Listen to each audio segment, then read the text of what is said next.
Hey there, Live Young Be Free team. The reason I'm doing this video is because we had tried to post the Zach Slobin video that he did a week or so ago that was really good and packed full of great information, but a lot of you guys couldn't see it for some reason. So I'm going to duplicate it, and it's not going to be exactly Zach, it's going to be Ryan. But we'll do the best that I can and get you the information to help you guys be successful as you're reaching out to people. And that's really what this video is about, is to help you guys who are excited about this opportunity and excited about helping other people and want to build a financial future. How do you just get off the ground? How do you even get started with these conversations? Because ultimately, at the end of the day, to build a business, you have to have conversations. You have to engage with people. If you're not interested in engaging with people or communicating with people, it might not be the best business for you. Or you got to really work on your skills and start to enjoy doing that. Because this is a people business. This is a relationship building business. So we're going to give you a few simple strategies when you're first starting to reach out to people. How can you go about doing that in a time efficient way, in an effective way, and in a way that doesn't come across as if you're selling them something, because that is not what we're about. Live Young, Be Free, our mission is to help people live a life of extraordinary health and freedom so they can live more and give more. So that's what the vision is that we cast when we're having conversations with people. We're not casting visions about, we have the greatest compensation plan, we have the best products, though we do, but that's secondary to sharing the vision with people. But initially, you got to be able to figure out, how do I even set an appointment to talk with someone about this so that we can share what this is about. And we're going to give you a few simple techniques and strategies to do that today. And so you guys are really going to like that. It's really going to help you guys boost your business and get it going.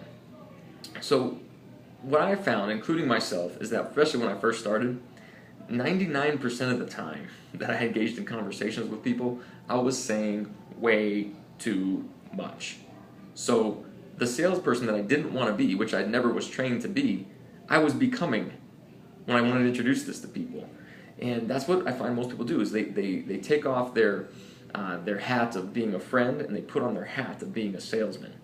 And we can't do that. We have to have friendship first and relationships first. And we let the tools do the talking. So also remember is that when you engage in conversations with people, it's going to take 4 to 6 exposures of information, whether that's a video or it's a podcast or an article or a 3-way phone call or your initial conversation or coming to a meeting or listening to a conference call or whatever those things are. It's going to take 4 to 6 exposures before they're ready to join you. Okay? And even if a person goes through those exposures and they're just not ready, no really just means not now, not yet. Most of the time, those people will come back around. They just kind of take the wait and see approach. Is this something you're really serious about, or is this just a passing fad? Right? But when they see that you're really serious about it and you're sticking with it and committed, they usually come back around. We've had people come around 2 years later, a year later, 6 months later, and we just continue to be a friend and be there for them and not make every single conversation about this or Isagenix. But usually those people will come around as we stay patient and persistent with them. So one of the techniques that we want to talk to you guys about today is something called peek and pass. So initially, when you're trying to set an appointment with them, you just want to pique some interest, pique some curiosity, and then once you get into the conversation with them in that appointment, you're going to pass them along to a tool.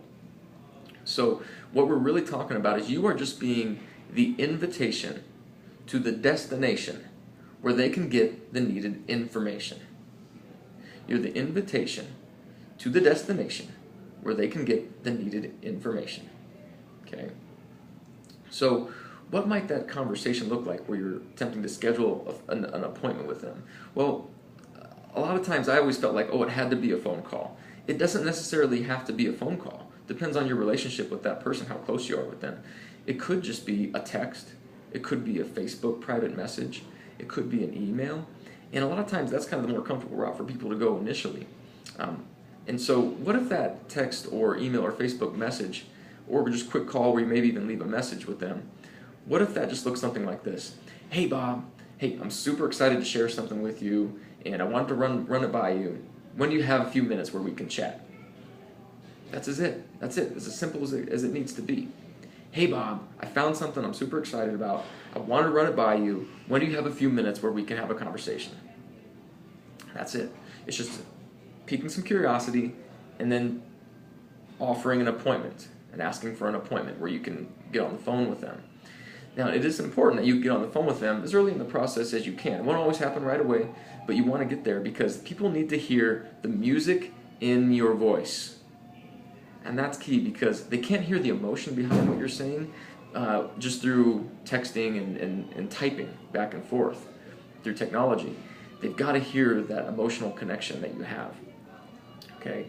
So once they agree to an appointment, what might that initial phone call even look like? Are you going to get on and hard sell them and try to close them on the first appointment on starting Isagenix? No, absolutely not, right? What you're going to do is you're going to get on that phone and you're going to be in a hurry. Then you're going to tell them the reason why you're calling without giving everything away, just piquing some curiosity. Then you're going to offer them a tool to take a look at and see if they will take a look at it. And that's usually going to be a video to start with. And then you're going to set an appointment for the next conversation. See, the purpose of an exposure of information or a phone call is just to schedule the next exposure of information or the next phone call. It's not to get them to start Isagenix during that phone call. That's usually not going to happen.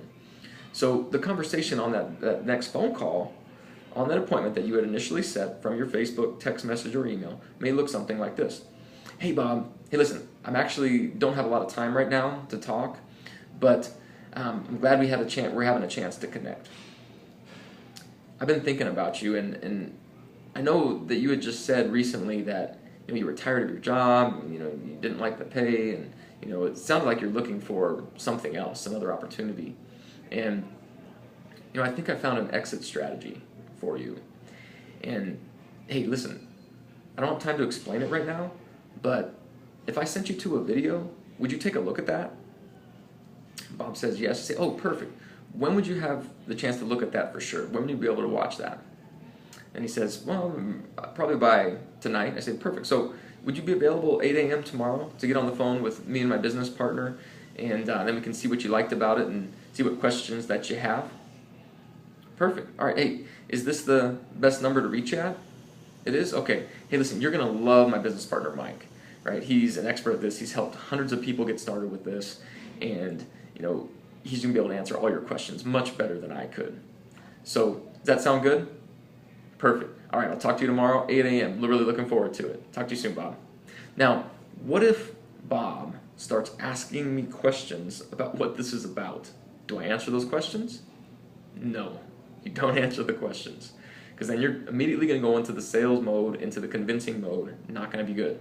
So when you get into that conversation, he starts asking questions. You say, you know what, Bob, I'd love to be able to answer that, but I don't want to do you the disservice of trying to answer your questions, but not doing a great job of answering your questions, right? This video will do the presenting for me, and it's going to do a lot better job than I could. So just go ahead and watch that video, and then you're going to have questions afterwards, and that's why we're going to need that follow-up call, and we'll go from there. Sound good? Perfect. All right?